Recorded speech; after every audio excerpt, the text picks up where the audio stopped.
우리는 복음이라는 말을 자주 사용합니다. 복음을 믿으십시오.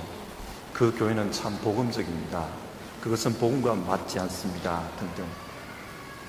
그런데 복음이 무엇입니까? 복음이라는 말은 헬라어 유앙겔리온을 번역한 말입니다. 좋은 소식이라는 뜻입니다. 복음이 왜 좋은 소식, 기쁜 소식입니까? 로마서 1장 16절의 말씀을 세 번역으로 읽어보겠습니다. 이 복음은 모든 믿는 사람을 구원하는 하나님의 능력입니다. 하나님은 이 복음을 통해 인간을 구원하십니다. 그래서 이 복음을 우리를 구원하는 하나님의 능력이라고 합니다. 우리는 하나님이 주신 복음을 믿음으로 구원을 얻습니다. 그래서 복음은 기쁜 소식입니다. 그런데 복음이 도대체 무엇이길래 우리를 구원할 수 있습니까? 로마서 1장 2절과 3절이 복음이 무엇인지를 아주 정확하게 말씀해 줍니다. 이 복음은 하나님께서 예언자들을 통하여 성경에 미리 약속하신 것으로 그의 아들을 두고 하신 말씀입니다. 복음이 무엇입니까? 복음은 성경에 나타난 하나님의 아들, 즉 예수님에 대한 이야기입니다. 그래서 마가복음 1장 1절도 하나님의 아들 예수 그리스도의 복음의 시작이라 이렇게 이야기합니다.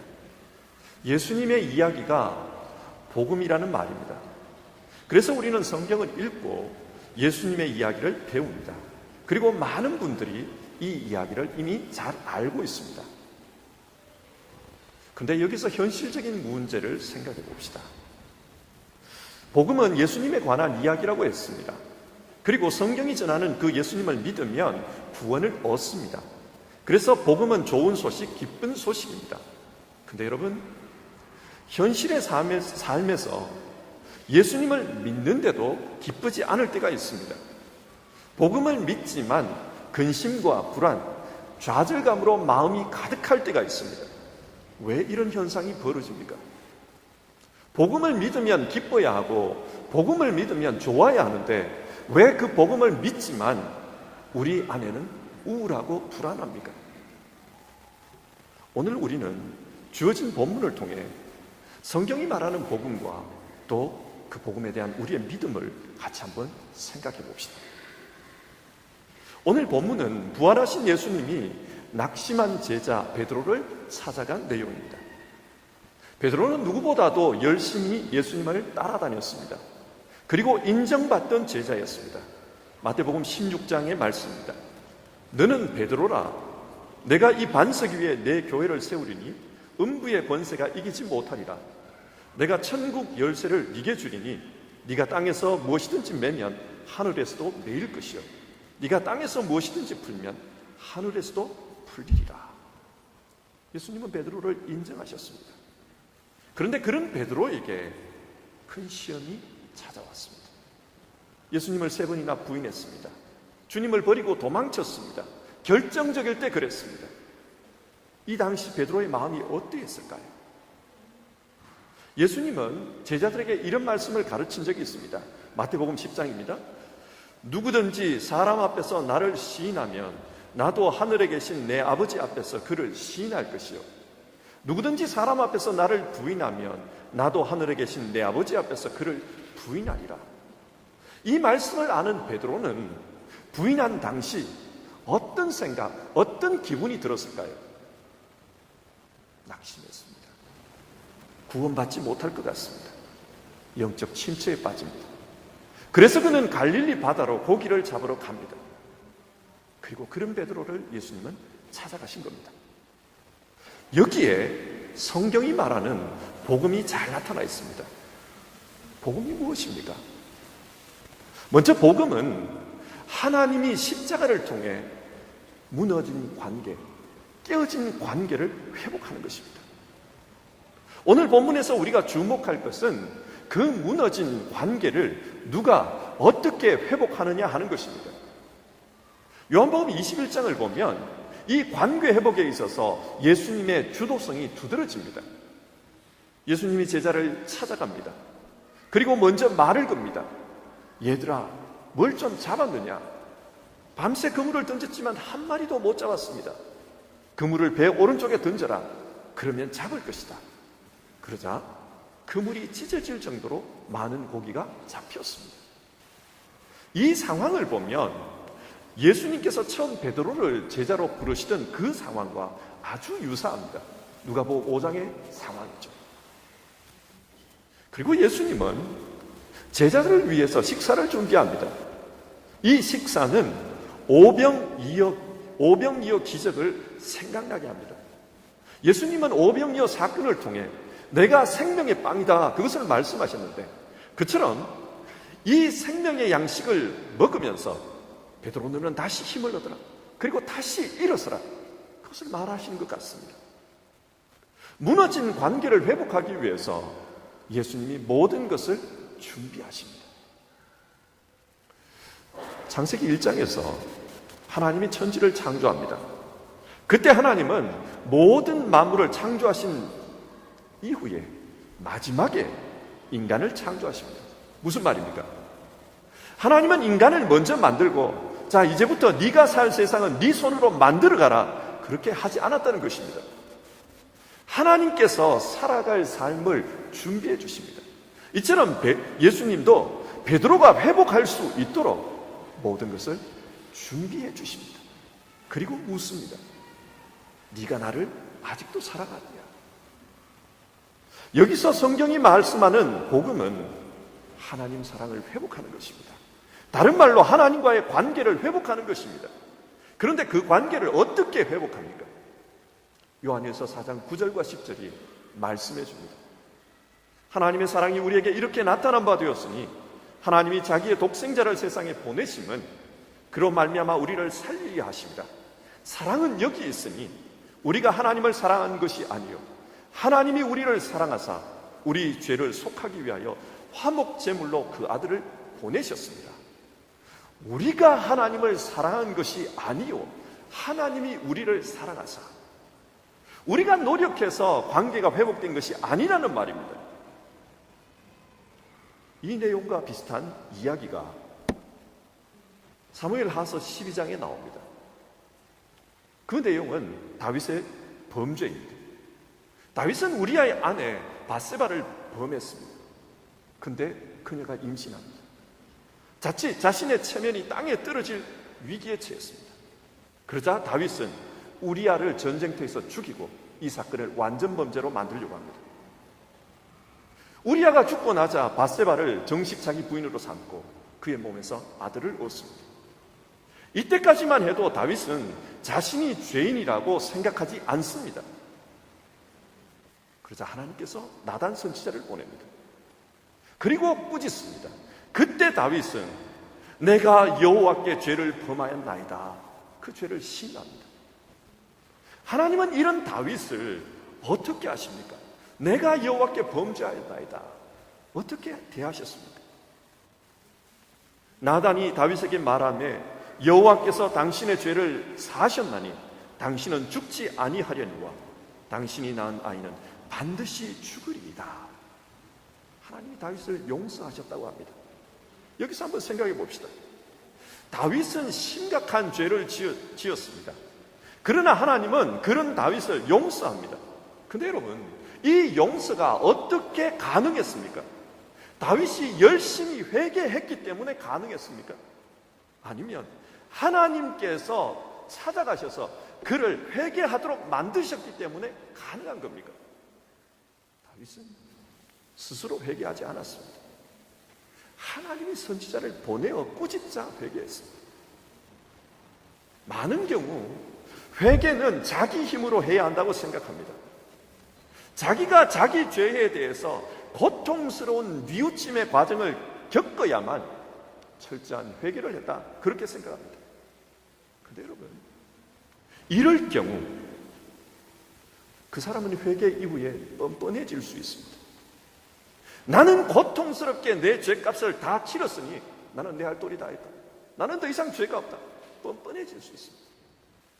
그런데 하나님이 죄값을 치러주시면 더 이상 뻔뻔할 수가 없습니다. 나 같은 죄인인데, 내가 죄인인데 하나님이 나를 살리셨다, 그 하나님 앞에 미안함과 또 그 하나님 앞에 감사한 마음이 듭니다. 그런 사람은 다른 사람 앞에서도 겸손할 수밖에 없습니다. 그런 사람은 다른 사람 앞에서 용서를 빌 수밖에 없습니다. 진정한 회개가 뭡니까? 진짜 회개는 하나님께서 회개하도록 만드는 회개입니다. 그 하나님 앞에서 하는 회개가 진짜 회개입니다. 그런데 이렇게 회개해도 벌이 없어지는 것은 아닙니다. 다윗에게 그 벌이 무엇이었습니까? 바세바의 몸에서 태어난 아이가 죽는 것이었습니다. 부모의 입장에서는 내가 죽는 게 낫습니다. 내 아이가 죽는 것은 더 괴롭습니다. 그런데 하나님은 그 아이를 죽이십니다. 여기서 질문이 듭니다. 죄는 다윗이 지었는데 왜 그 아이를 죽이십니까? 그러면 불공평한 거 아닙니까? 이 부분을 교리적으로 설명해 보면 이 아이들은 십자가의 대속을 생각하게 하는 인물입니다. 여러분, 예수님이 왜 죽으셨습니까? 만약 모든 사람이 자기 죄에 대해 자기가 책임져야 한다면 당사자들이 다 죽어야 합니다. 그러면 이 세상에는 살아남을 사람이 없습니다.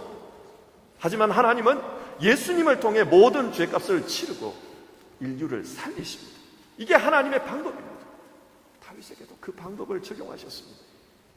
여기서 성경이 말하는 복음이 무엇입니까? 복음은 하나님께서 값을 치르고 하나님께서 우리를 회복하신 사건입니다. 무너진 그 관계를 예수 그리스도를 통해서 하나님이 회복하신 사건입니다. 우리도 베드로처럼, 때론 다윗처럼 하나님 앞에서, 사람 앞에서 엉망이 될 때가 있습니다. 관계가 무너질 때가 있습니다. 심한 죄책감과 자기 자신에 대한 좌절감, 삶을 포기하고 싶은 그런 순간이 있습니다. 그때 예수님은 찾아오십니다. 하나님의 관심은 우리의 괴로움이 아닙니다. 하나님의 관심은 우리가 하나님과 화목하는 것입니다. 인간은 원래 하나님과 함께 살도록 만들어졌습니다. 하나님 없는 인간은 원래 인간의 모습이 아닙니다.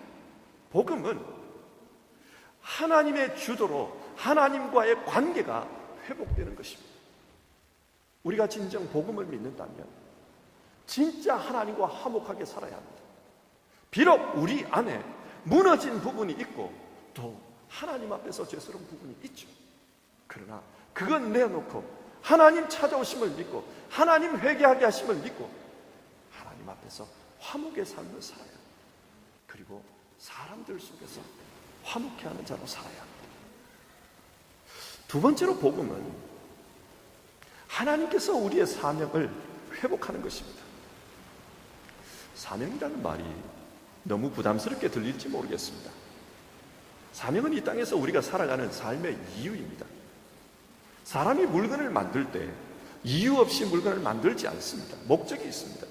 그처럼 하나님께서 우리를 세상에 보내실 때 이유 없이 보내지 않았습니다. 존재의 이유가 분명히 있습니다.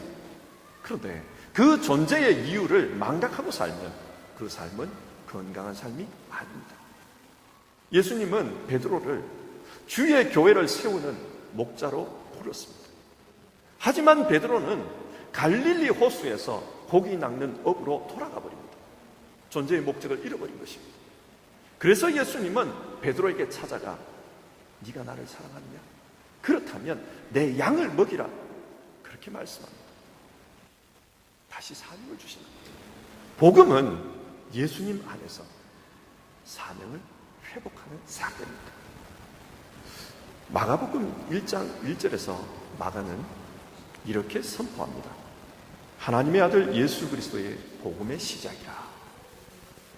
마가는 예수님의 이야기가 복음이라고 믿습니다. 왜 그렇게 믿었을까요? 사도행전에 따르면 마가는 바나바의 조카입니다. 아마 그는 부유한 집 아들이었던 것 같습니다. 사도행전은 오순절 성령이 임하고 교회가 시작된 곳이 바로 마가의 다락방이라고 합니다. 그 당시 다락방에는 무려 120여 명의 신도들이 모여 함께 기도하고 있었습니다.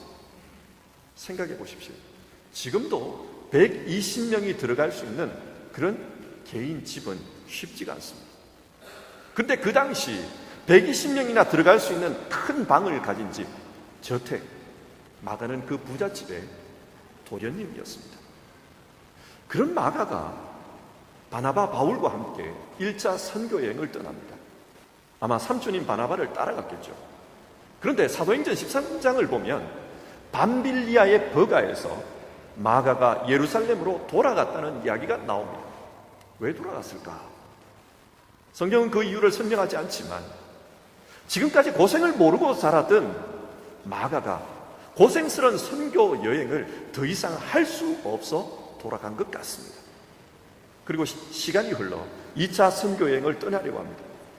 삼촌인 바나바는 이번에도 마가를 데려가려고 합니다. 그러나 바울이 반대합니다. 그런 철부지가 따라가면 이 선교 여행 자체가 어렵습니다. 그는 선교의 걸림돌입니다. 이 문제로 두 사람이 싸웁니다. 그리고 결국 결별하고 말았습니다. 바나바는 마가를 데리고 구브로로 갔고 바울은 실라를 데리고 소아시아로 갔습니다. 바울에게 마가는, 이 당시 바울에게 마가는 믿을 수 없는 사역자였습니다. 그로부터 시간이 많이 흘러 바울이 죽을 때가 가까웠습니다. 로마 감옥에 있던 바울은 그의 영적 아들 디모데에게 이런 편지를 씁니다. 너는 어서 속히 내게로 오라. 네가 올 때 마가를 데리고 오라. 그가 나의 일에 유익하니라. 이 시점에서 마가에 대한 바울의 평가는 달라졌습니다. 어떻게 된 일일까요? 선교에 적합하지 않다고 했던 그 마가를 그는 내게 유익하리라. 어떻게 이렇게 평가가 바뀐 것일까요? 그 단서가 베드로전서 5장 13절에 나옵니다. 택하심을 받은 바벨론에 있는 교회가 너희에게 무난하고 내 아들 마가도 그리 하는가. 베드로가 쓴 말입니다. 바벨론에 있는 교회는 로마 교회를 의미합니다. 지금 로마에서 일하고 있는 베드로는 자기의 동역자 마가를 내 아들이라고 부릅니다. 초대교회 전승에 따르면 마가는 베드로의 통역관으로 베드로를 따라다녔다고 합니다. 그러니까 합리적으로 생각해 볼 때 마가는 베드로를 따라다니며 그로부터 많은 영향을 받은 것입니다. 그런데 여러분, 이 베드로가 어떤 사람입니까? 그는 3번이나 주님을 모른다고 낙심했던 사람입니다. 그런데 그런 베드로를 주님께서 찾아오셔서 다시 일으켜 세우셨습니다. 아마 베드로는 낙심해 있는 마가를 보면서 과거 자신의 모습을 떠올렸을 것입니다. 마가야, 네가 어린 시절 철이 없어 선교에 걸림돌이 되었다고? 그래서 바울에게 꾸지람을 들었다고? 그 일 때문에 너는 주님의 일에 합당치 않은 사람이라고 그렇게 자책하고 있느냐? 그렇게 따지면 나는 너보다 더한 사람이다. 나는 주님을 부인했다. 배신자다. 그런데 그런 나도 주님께서 불러 사용하셨다. 마가야, 너는 나를 보라. 주님은 너를 회복하실 것이다. 베드로는 자신의 사명을 회복시켜 주신 그 주님을 마가에게 전합니다. 그러자 마가가 회복됩니다. 그래서 마가는 베드로로부터 전해 들은 예수님의 이야기, 그 이야기를 기록합니다. 그게 마가복음입니다. 그리고 그 이야기를 시작하면서 하나님의 아들 예수 그리스도, 그분이 복음이다, 그렇게 선포합니다. 주님은 이것을 아셨습니다. 베드로를 회복시키시면 훗날 베드로처럼 낙심하고 배교한 사람들도 그를 통해 회복될 것이다. 주님은 아셨습니다. 혹시 우리 가운데도 삶의 목적을 잃어버리고 무엇을 위해 살아야 하는지 그렇게 방황하는 분이 계십니까? 신앙하다가 낙담이 되어서 영적인 방황이 있습니까? 아니면 눈앞에 물고기 때문에 사람 낚는 업으로 살기로 결정한 분이 있습니까? 주님은 그런 분을 찾아가실 것입니다. 그리고 그 삶의 목적을 회복시켜 주실 것입니다. 복음은 우리의 창조자께서 우리의 삶의 목적을 회복시키는 사건입니다. 자, 마지막 내용을 보겠습니다. 그러면 이렇게 회복의 복음을 경험한 사람은 어떻게 살아야 합니까? 하나님의 인도하심을 따라 살아야 합니다. 앞에서 무너진 관계를 하나님이 회복시켰다고 했습니다. 사라진 그 사명을 하나님께서 찾아주셨습니다. 이 모든 것을 하나님이 하셨습니다. 그렇다면 이제 이 사람은 하나님께서 자기 인생을 끌어주실 것, 그것을 믿으며 살아야 합니다. 예수님은 베드로에게 앞으로 어떻게 살아야 할지를 말씀해 줍니다. 18절입니다. 내가 진실로 진실로 네게 이르노니 네가 젊어서는 스스로 띠를 띠고 스스로 원하는 곳으로 다녔거니와 늙어서는 내 팔을 벌리고 남이 네게 띠 띄우고 원하지 않는 곳으로 데려가리라. 그리고 22절, 너는 나를 따르라. 주님께서 베드로의 삶을 인도하겠다고 말씀합니다. 그러면서 나를 따르라고 합니다. 마태복음 6장 7절 8절입니다. 또 기도할 때 이방인과 같이 중언부언하지 말라. 구하기 전에 너희에게 있어야 할 것을 하나님 너희 아버지께서 아시느니라. 우리를 인도하시는 하나님은 우리가 구하기 전에 우리에게 무엇이 필요한지를 이미 아시는 분이라고 합니다. 뿐만 아니라 우리가 구하는 그것보다 더 좋은 것을 준비하시는 분이라고 합니다. 너희 중에 누가 아들이 떡을 달라 하는데 돌을 주며 생선을 달라 하는데 뱀을 줄 사람이 있겠느냐? 너희가 악한 자라도 좋은 것으로 자식에게 줄 알거든 하물며 하늘에 계신 너희 아버지께서 구하는 자에게 좋은 것으로 주시지 않겠느냐? 회복의 신앙이라는 책에 나오는 안요한 목사님의 이야기입니다. 이분은 30대 초반에 장님이 되었습니다. 그리고 이런 고통 속에서 아내와 자식들에게 버림을 받았습니다. 모두 떠나버렸습니다. 그러자 혼자 남은 이분은 삶을 비관하고 자살을 시도합니다. 절망의 바닥에 떨어졌습니다. 그런데 거기에서 자기를 회복시키시는 하나님을 만났습니다. 그리고 이런 생각을 합니다. 하나님은 더 좋은 것을 주시는 분이다. 나를 맹인으로 만든 데는 그만한 이유가 있다. 더 큰 축복이 있을 것이다. 그래서 이분은 이 믿음을 가지고 맹인을 위한 선교사가 되어서 세계 여러 곳으로 집회를 다녔다고 합니다. 한 분은 미국에 갔는데 이 집회의 은혜를 받은 어떤 분이 찾아왔어요. 그분은 유명한 안과 의사였습니다. 그리고 이 목사님에게 죄송하지만 당신의 눈을 내가 한번 검사해봐도 되겠습니까? 제안을 했습니다. 그리고 검사를 해보니까 이 눈은 수술만 하면 다시 볼 수 있는 눈이라는 겁니다.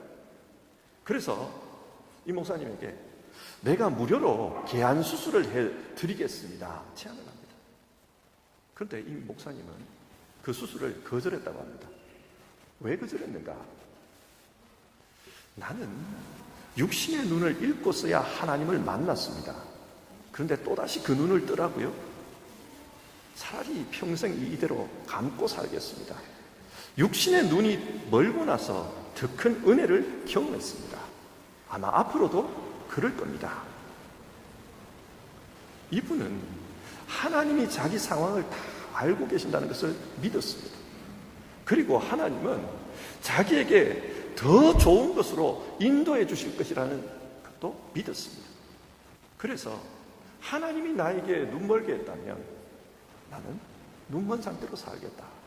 그렇게 선언한 것입니다. 이 이야기를 들으면 이분의 선택에 대한 판단이 서로 다를 것 같아요. 어떤 분은 그 사람 잘했다. 판단이 다를 것 같아요. 하지만 우리도 하나님이 더 좋은 곳으로 우리에게 꼭 필요한 곳으로 채워주시고 또 인도해 주실 것이다. 그 믿음만큼은 가졌으면 좋겠습니다. 지금의 현실이 어떠하든 하나님께서 더 좋은 곳으로 인도해 주실 것이다. 말씀을 맺겠습니다. 복음은 하나님과의 무너진 관계를 예수님을 통해 회복하는 이야기입니다. 복음은 우리의 잃어버린 존재 목적을 예수님 안에서 다시 찾는 이야기입니다. 우리 역시 오늘 본문의 베드로처럼 때로는 신앙하면서 하나님과의 관계가 무너진 것 같은 느낌이 들 때가 있습니다. 때로는 나는 무엇을 위해서 사는가 이 문제로 방황할 때가 있습니다. 이때 오늘 본문의 베드로처럼 회복의 복음을 경험했으면 좋겠습니다. 그리고 우리를 회복하시는 그 하나님을 믿기에 내게 주어진 삶, 하나님께서 내게 주시는 삶, 그 삶을 하나님께 맡기고 너는 나를 따르라. 그 말씀에 순종했으면 좋겠습니다. 찬송가 384장을 작사한 분은 크로스비라는 분입니다. 이분은 앞을 볼 수 없는 분이라고 해요. 그런데 이분이 나의 갈 길 다 가도록 예수 인도하시니 내 주 안에 있는 긍휼 어찌 의심하리요. 믿음으로 사는 자는 하늘 위로 받겠네. 무슨 일을 만나든지 만사 형통하리라. 내 눈이 아니라 하나님의 눈으로 하나님이 인도해 주실 것을 믿으며 그렇게 고백한 것입니다. 사랑하는 성도 여러분, 우리가 복음을 믿는다면, 회복하는 그 복음을 믿는다면 우리도 이 믿음 가지고 살아갑시다. 우리의 삶을 주님께서 인도해 주실 것이다. 나는 주님을 따라갈 것이다. 그것을 결단하며 같이 찬송하고 기도합시다. 384장입니다. 복음을 믿으면 그 삶에 정말 기쁨과 또 하나님 주시는 그 감사가 있어야 됩니다. 근데 복음을 믿으면서도 때로는 우리에게 불안이 있고 근심이 있고 또 어려움이 있는 것이 사실입니다. 오늘 성경은 하나님께서 우리에게 찾아오셔서 무너진 관계를 회복해 주신다. 하나님께서 우리에게 찾아오셔서 잃어버린 사명을 찾게 해주신다.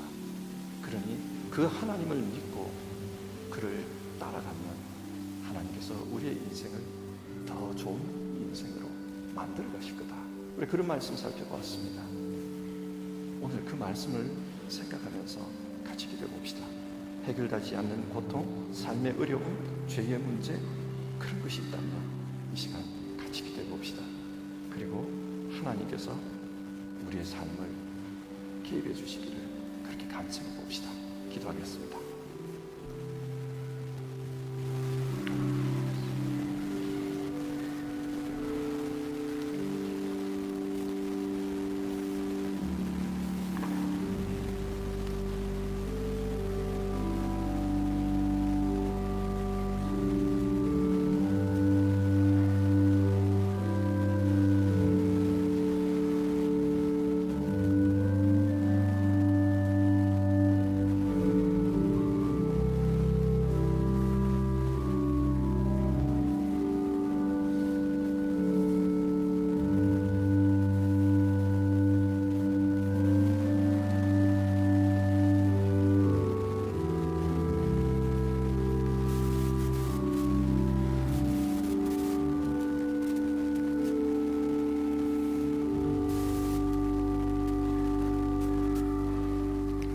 하나님, 우리의 힘으로 해결되지 않는 고통, 삶의 어려움 혹은 죄의 문제를 겪으면서 하나님과 단절된 듯한 느낌, 내가 하고 있는 일이 무의미하다고 느껴지는 그런 상황을 겪는 성도님들이 있거든.